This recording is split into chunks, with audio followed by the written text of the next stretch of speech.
આ લેક્ચરની અંદર આપણે ન્યૂનતમ વર્ગની રીતનો ઉપયોગ કરવાનો છે. આગળના લેક્ચરમાં આપણે જોયું કે નિયત સબંધાંક મેળવવા માટે ન્યૂનતમ વર્ગની રીત છે એ સૌથી શ્રેષ્ઠ છે.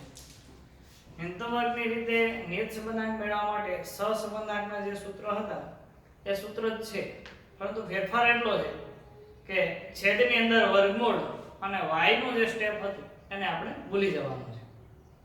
તો એ સૂત્રોની મદદથી આપણે અહીં એક ઉદાહરણ જોઈએ કે કારનું આયુષ્ય અને નિભાવ ખર્ચ વચ્ચે નિયત સંબંધ મેળવવાનો છે.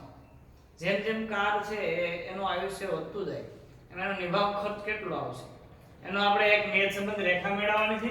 એ નિયત સંબંધ રેખા મેળવ્યા પછીનો પ્રશ્ન છે કે કારનું આયુષ્ય જો 10 વર્ષ હોય ત્યારે નિભાવ ખર્ચ કેટલો થશે.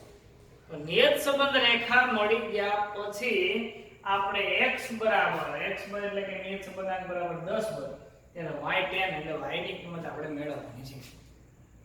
તો સૌપ્રથમ આપણને ખબર હોવી જોઈએ કે નિયત સંબંધાંક મેળવે ત્યારે સાપેક્ષ ચલ અને નિરપેક્ષ ચલ બંનેને ખાસ ધ્યાને રાખવા. તો કારનું આયુષ્ય છે એ સ્વતંત્ર છે કે નિભાવ ખર્ચ એ સ્વતંત્ર છે. તો કારનું આયુષ્ય આપણા માટે નિરપેક્ષ ચલ છે અને નિભાવ ખર્ચ છે આપણા માટે સાપેક્ષ ચલ છે. તો જોઈએ અહીં આપણે કારનું આયુષ્ય એ વર્ષની અંદર આપેલું છે, ખાસ ધ્યાને લેવાનું છે. નિભાવ ખર્ચ એ 1000 રૂપિયાની અંદર આપેલો છે. કારનું આયુષ્ય આપણા માટે કે જેને આપણે x કહેશું, જ્યારે નિભાવ ખર્ચને આપણે y કહીશું. સૌપ્રથમ આપણને ખબર છે કે y કેપ નિયત સંબંધ રેખા મેળવવાની છે એટલે કે a + byx x એટલે એના માટે થઈને આપણે સૌપ્રથમ શું મેળવવા પડે x બાર y બાર byx અને a એટલા પોઈન્ટ છે આપણે મેળવવાના થશે. તો x આપેલા છે એની મદદથી સિગ્મા x લઈ અને x બાર મેળવીએ તો x બાર બરાબર સૂત્ર શું થાય સિગ્મા x n n બરાબર કેટલા અવલોકન છે 1 2 3 અને 4 તો n બરાબર છે આપણી પાસે 4. ચાલો સિગ્મા x આપણે મેળવીએ 4 ને 2 6 6 ને 12 12 ને 8 તો 20. સિગ્મા x = 20 તો 20 ભાગ્યા 4 એટલે x બાર બરાબર આપણને કેટલા મળ્યા 5. ચાલો x બાર મળી ગયો. ત્યાર પછી આપણે શું મેળવવાના છે y બાર 10 ને 20 30 30 ને 30 60 60 ને 80 ને 85 તો sigma x 20 sigma y 85 n બરાબર કેટલા આપેલા છે આપણને 4 તો y બાર બરાબરનું સૂત્ર આગળ આપણે ભણી ગયા સિગ્મા y n y બાર બરાબર તો કે સિગ્મા y બરાબર કેટલા છે 85 ભાગ્યા 4 જોઈએ તો 85 ને 4 વડે ભાગીએ આપણે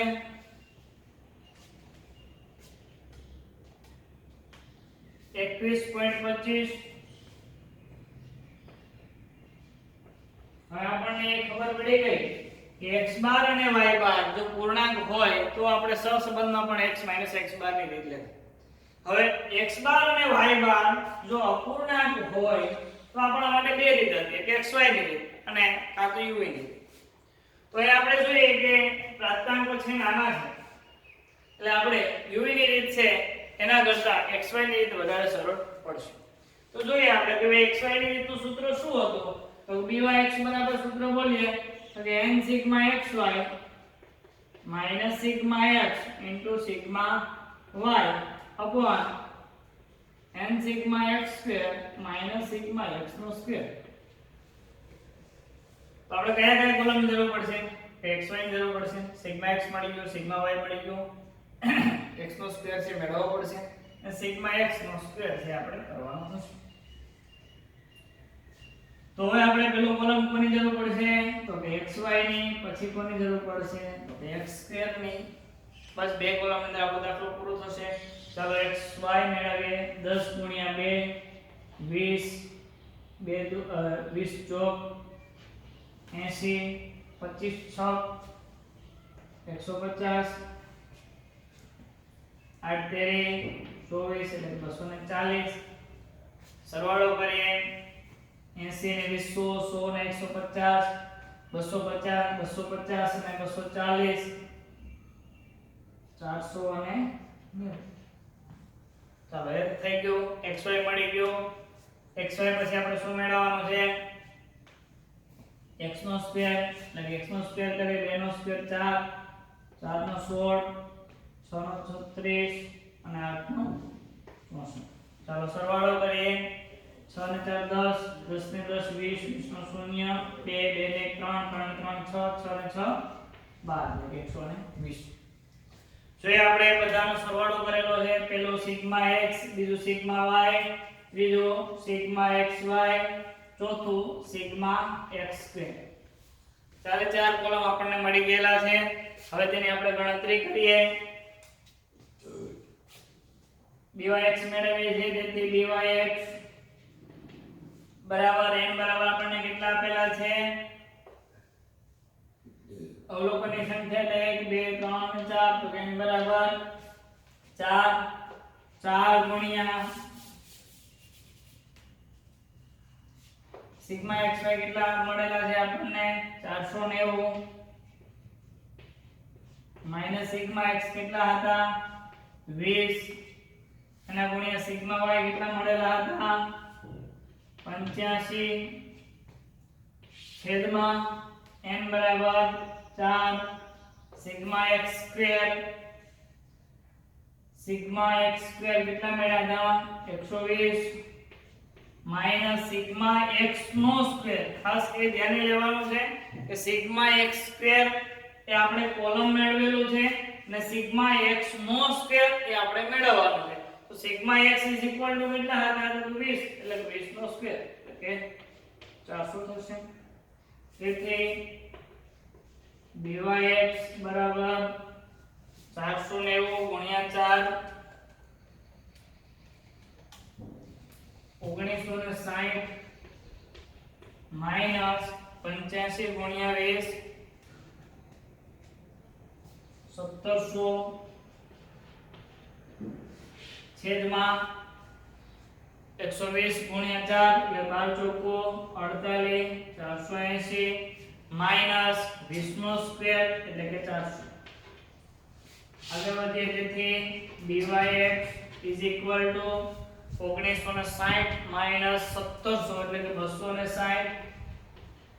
260 ના છેદમાં આપણે જોઈએ 480 માંથી 400 બાદ થાય એટલે કેટલા વધ્યા? તો 80. તો byx બરાબર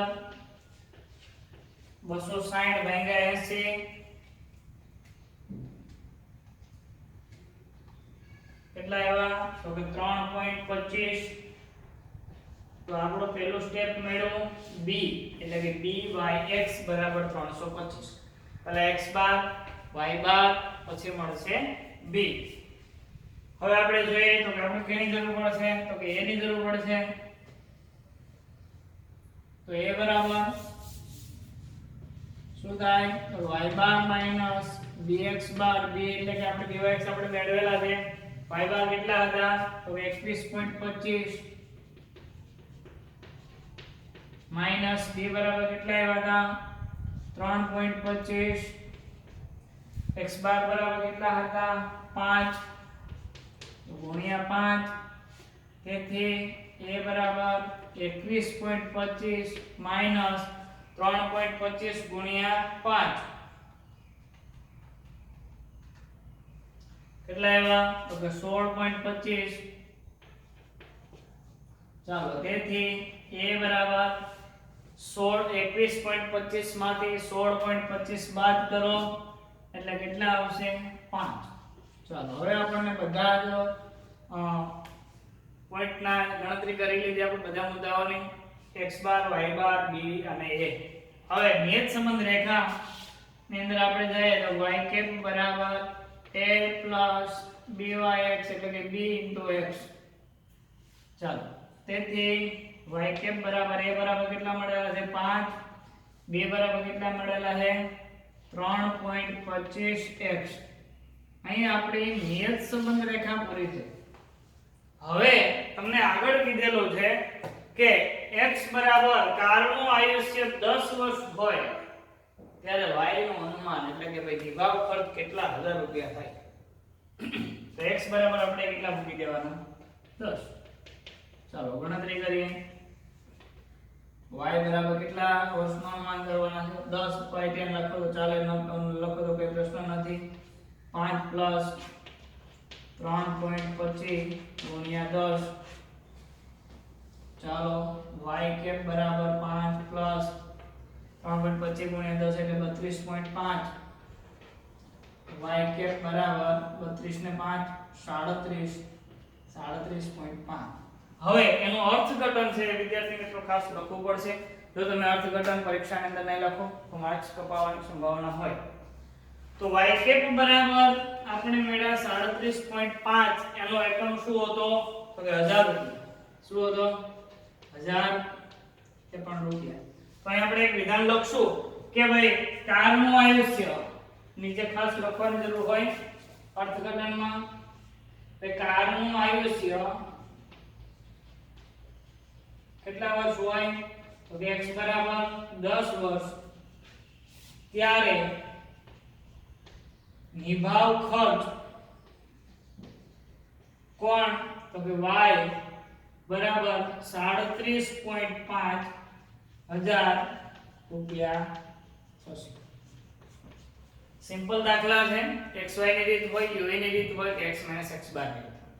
સૌપ્રથમ નિયત સંબંધ આગનો દાખલો છે ત્યારે જોઈ લો કે ભાઈ નિયત સંબંધ રેખા જ કીધી તો અહીં આપણો દાખલો પૂરો થયો. x બરાબર ની કિંમતની મદદથી y ની કિંમત મેળવવાની હોય તો દાખલો અહીં પૂરો થશે.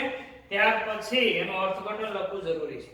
અને 1000 રૂપિયા હોય, ટન હોય, ઉત્પાદન હોય, કિલોગ્રામ હોય, વજન હોય, જે હોય લખો.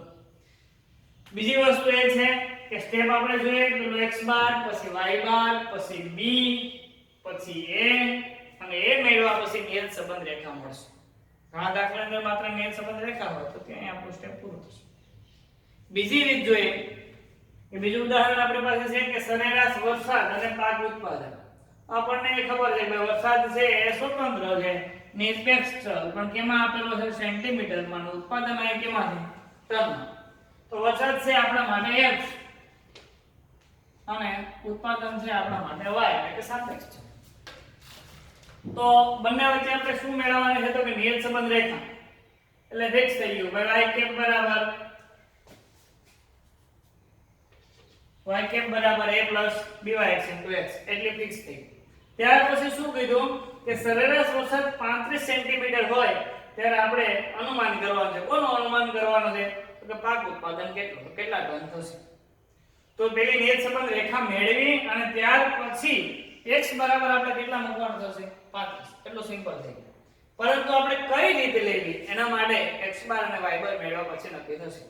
સૌથી સરળ xy ની રીત છે. ત્યાર પછી x - x બાર, જો x બાર અને y બાર પૂર્ણાંક હોય તો, બાકી પછી u. તો અહીં આપણે જોઈએ મેં થોડી ગણતરી કરેલી છે. સિગ્મા x બરાબર મેળવેલા છે 155, સિગ્મા y બરાબર આપણે ગણતરી કરેલી છે કેટલા છે 450. તો સિગ્મા x અને સિગ્મા y બંને મેળવેલા છે. તો x બાર મેળવીએ તો સિગ્મા x i/n, x બાર બરાબર તો કે સિગ્મા x 155 છે, n બરાબર કેટલા છે 1 2 3 4 5, 155 ભાગ્યા 5, 155 ભાગ્યા 5 કેટલા આવ્યા 31 મેળવ્યા. x બાર છે 31 છે, ગણતરી હંમેશા ઊભી કરવી. ત્યાર પછી y બાર આવ્યા સિગ્મા y/n, સિગ્મા y કેટલા છે 450 ભાગ્યા 5, ચાલો 450 ભાગ્યા 5 બરાબર 90. ચાલો x બાર અને y બાર આપણે જો એક બંને પૂર્ણાંક છે, આપણું સૂત્ર છે કયું આવશે x - x બાર માં આવશે. તો સૌપ્રથમ dyx મેળવીએ. શું થશે સિગ્મા x - x બાર ઇન્ટુ y - y બાર અપોન સિગ્મા x - x બાર નો સ્ક્વેર. રૂટ ભૂલી જવાનું છે અને y બાર નો સ્ટેપ પણ આપણે ભૂલી જવાનું છે. તેથી dyx આપણે ત્રણ કોલમની જરૂર પડી. x - x બાર, y - y બાર બંનેનો ગુણાકાર પછી x - x બાર નો સ્ક્વેર.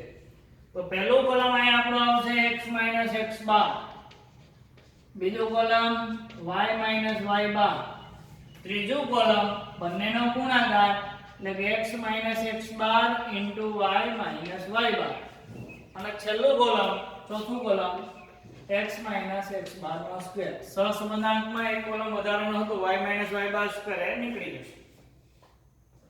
x બાર બરાબર કેટલા મળ્યા 31, તો બધામાંથી આપણે 31 બાદ કરવાના છે.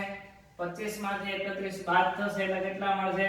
તો 25 ને 6 31, 32 માંથી 31 બાદ એટલે કેટલા મળશે? +1, 38 માંથી 31 બાદ +7, 29 માંથી 31 બાદ -2, 31 માંથી 31 બાદ એટલે કે 0. હંમેશા માટે યાદ રાખો કે x x બાર 0 મળશે અને y y બાર 0 મળશે.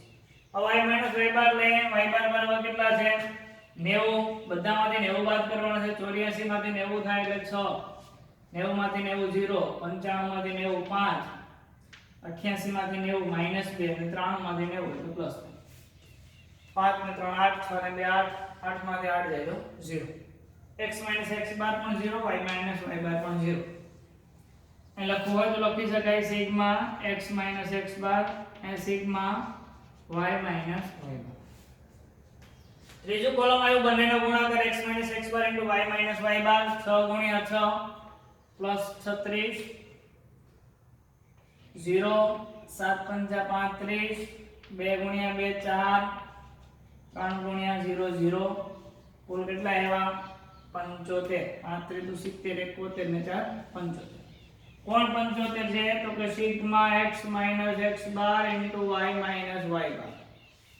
ત્યાર પછી x x બાર નો સ્ક્વેર આપણે કરીએ તો કે x x બાર નો સ્ક્વેર 6 નો સ્ક્વેર 36, 1 નો સ્ક્વેર 1, 7 નો સ્ક્વેર 49, 2 નો સ્ક્વેર 4 0 0, કુલ કેટલા થયા? 90, જેનો સરવાળો કરેલો છે. ચાલો કોલમ એટલા મળી જાય પછી આપણે ગણતરી તરફ આગળ વધીએ તો x બાર અને y બાર બંને મળી ગયેલા છે. ત્રીજું કોલમ આપણો ત્રીજો સ્ટેપ આપણો એવો byx બરાબરનું સૂત્ર મૂક્યું આપણે સિગ્મા x x બાર * y y બાર અપોન સિગ્મા x x બાર નો સ્ક્વેર. સિગ્મા x x બાર * y y બાર બરાબર આપણને મળેલા છે 75, છેદમાં x x બાર નો સ્ક્વેર કેટલા છે? 90. તેથી byx = 90 75 ભાગ્યા 90 બરાબર આવશે 0.83. ચાલો પેલું b મળી ગયું. હવે શું મેળવવાનું છે આપણે? a બરાબરના બધા સૂત્ર સિમ્પલ છે. શું છે? તો a બરાબર y બાર માઈનસ bx બાર. તો y બાર બરાબર કેટલા હતા? 90 હતા. તો કે 90 માઈનસ b બરાબર કેટલા મળ્યા? 0.83 અને x બાર બરાબર કેટલા મળેલા હતા આપણને? 31. તો કે ગુણ્યા 31. તેથી a બરાબર 90 માઈનસ 0.83 ગુણ્યા 31 એટલે 25.83. ચાલો તેથી a બરાબર 90 માઈનસ 25.83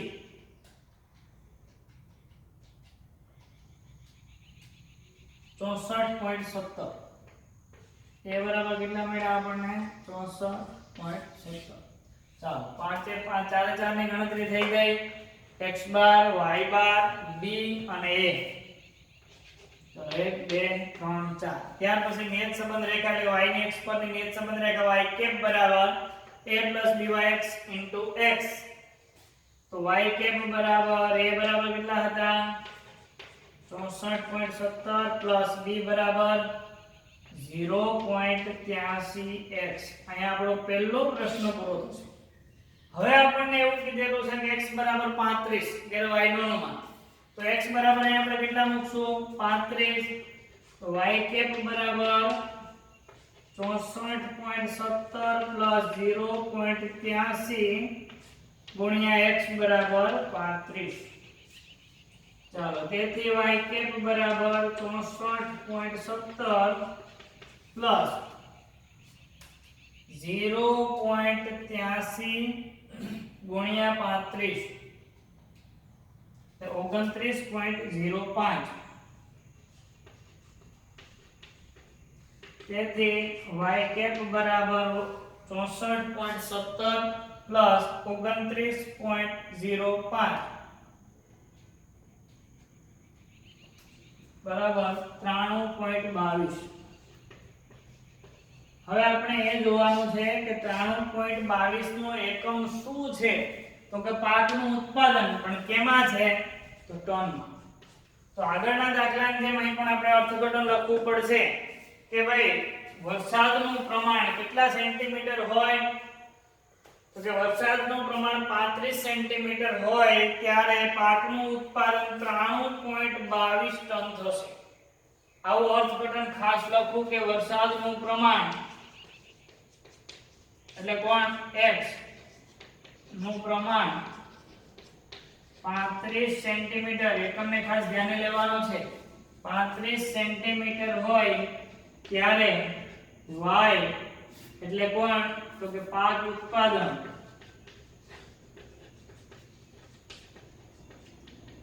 93.22 ટન થશે.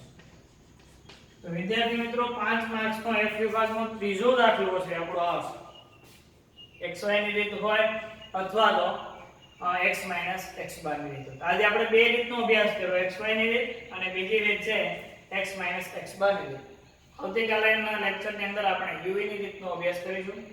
તો xy ની રીત અને u ની રીતે જે નિયત સંબંધ રેખા, તો એક વસ્તુ યાદ રાખવી, નિયત સંબંધની અંદર માત્ર ને માત્ર નિયત સંબંધ રેખા અને અનુમાન બે જ દાખલાઓ પૂછાય છે. એટલે xy ની રીત અને x - x બાર ની રીતના જેટલા પણ દાખલાઓ હોય સ્વાધ્યાય 3.1 માં વિકર્ણ આકૃતિ છે, 3.2 અને ઉદાહરણ જે હોય તેની ગણતરી કરવી.